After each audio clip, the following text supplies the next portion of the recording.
Dentro de tales cordones podemos reconocer fibras nerviosas que descienden desde estructuras jerárquicamente superiores del sistema nervioso central y fibras nerviosas que ascienden hacia estos niveles superiores.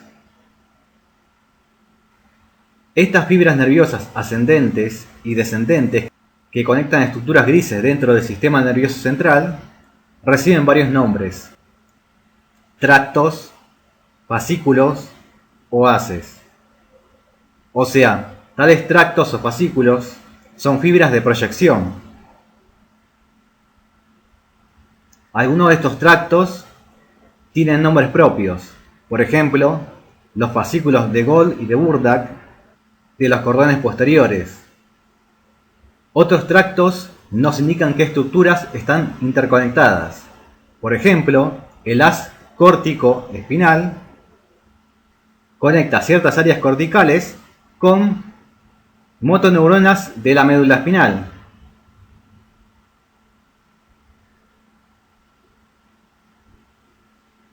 Repasemos. Cordones anteriores o ventrales, astas ventrales, cordones laterales, astas intermedio-laterales, cordones posteriores, astas posteriores o dorsales. Recordemos que en las astas intermedio-laterales se ubican las neuronas preganglionares del sistema nervioso autonómico. Como ya saben, el tronco del encéfalo está formado en sentido cefalocaudal por el mesencéfalo, que en la imagen vemos pintado en violeta, por la protuberancia o puente, pintado en amarillo, y por el bulbo raquídeo, pintado en verde. Por supuesto, a nivel del tronco, también vamos a encontrar tanto estructuras blancas como estructuras grises, pero solo vamos a mencionar algunas de ellas. Empecemos hablando un poco acerca de la configuración externa del tronco del encéfalo. La imagen de la izquierda corresponde a una vista anterior o ventral del tronco del encéfalo, y la imagen de la derecha corresponde a una vista posterior o dorsal de esta estructura.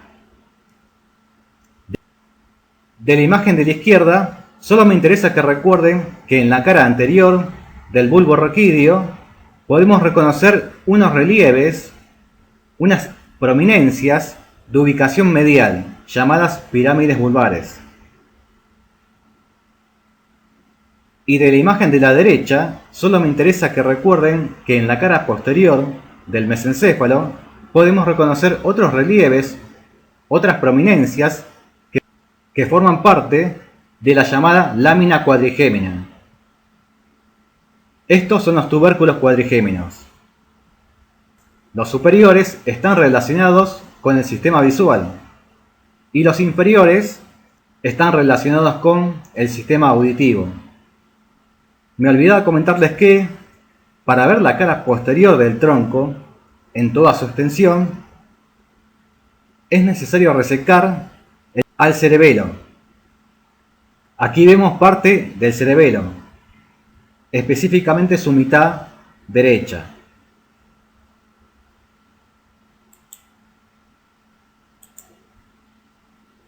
En esta diapositiva vemos a los 12 pares de nervios craneales.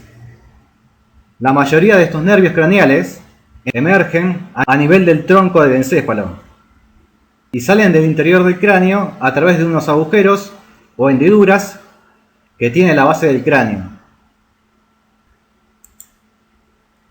Por supuesto, tales nervios craneales inervan órganos diana o blanco específicos. Algunos de estos órganos efectores están controlados por la división somática del sistema nervioso periférico, como por ejemplo los músculos de la mímica, y otros están controlados por la división autonómica del sistema nervioso periférico, como, por ejemplo, el control motor visceral de ciertos órganos tóraco-abdominopelvianos.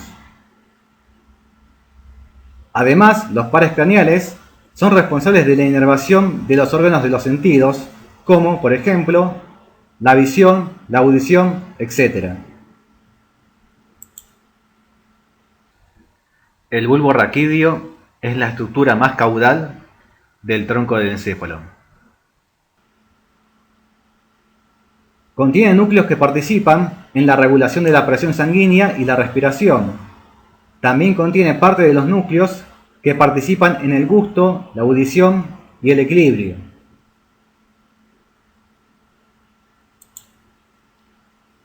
Lo que vemos en esta imagen es la representación de un corte transversal practicado en la mitad inferior del bulbo raquídeo. Lo que me interesa que recuerden de esta imagen es lo siguiente. A nivel inferior del bulbo raquídeo, la mayoría de las fibras del fascículo o haz córtico-espinal se cruzan, es decir, se decusan al lado opuesto del tronco. Por ejemplo, aquí vemos como la mayoría de las fibras del haz córtico-espinal derecho se decusan a la mitad izquierda del bulbo raquídeo. Ya les mencioné que las pirámides vulvares contienen fibras nerviosas que forman parte del haz córtico-espinal, también conocido como haz piramidal. Como las pirámides vulvares se observan en cortes más rostrales del bulbo raquídeo, la llamada decusación motora ocurre más caudalmente. Entonces, las pirámides vulvares están formadas en niveles más rostrales por fibras que pertenecen al haz córtico-espinal del mismo lado, o sea, cuando todavía no se han decusado, no se han cruzado hacia el lado opuesto. En la clase Sistema Motor volveremos a hablar de estas cuestiones. Entonces, si estas son las pirámides vulvares, estructuras blancas cuyo relieve se observa en la cara anterior del bulbo raquídeo, lo que observamos en esta otra mitad del corte deberían corresponder a estructuras más posteriores, ¿no es cierto? A este nivel y en la parte posterior del corte podemos reconocer a los llamados núcleos gracil y cuneiforme, los cuales están relacionados, por supuesto, con los fascículos gracil y cuneiforme, respectivamente. Por el momento les adelanto que tales núcleos los volveremos a ver en la clase Sistema Somatosensorial. Esta imagen corresponde a un corte transversal practicado a un nivel más superior, más rostral que el anterior.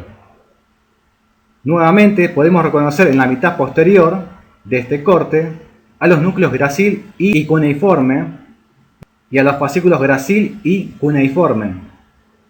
Y aquí podemos ver a las pirámides vulvares. A este nivel aún no se produjo la decusación motora, que ocurre más caudalmente, como dije. Lo más destacable de este corte es lo siguiente. Vemos que las fibras nerviosas de las neuronas, que forman parte de los núcleos gracil y cuneiforme, se proyectan primero hacia adelante, o sea, se hacen anteriores, y luego se cruzan, se decusan hacia el lado opuesto del tronco. Tal decusación recibe el nombre de decusación sensitiva. Insisto, volveremos a hablar de estas cuestiones en clases posteriores.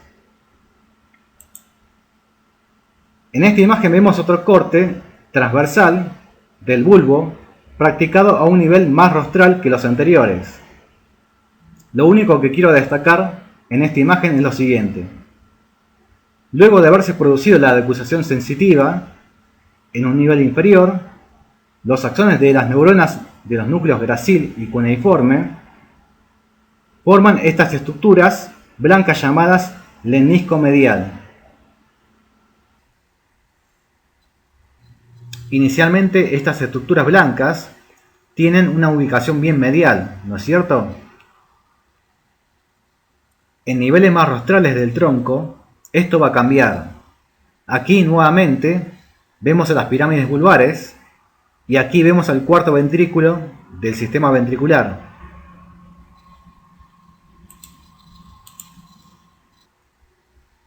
Por supuesto, la configuración interna del bulbo raquídeo es mucho más compleja. Yo solo quería destacar lo referido a las decusaciones motora y sensitiva.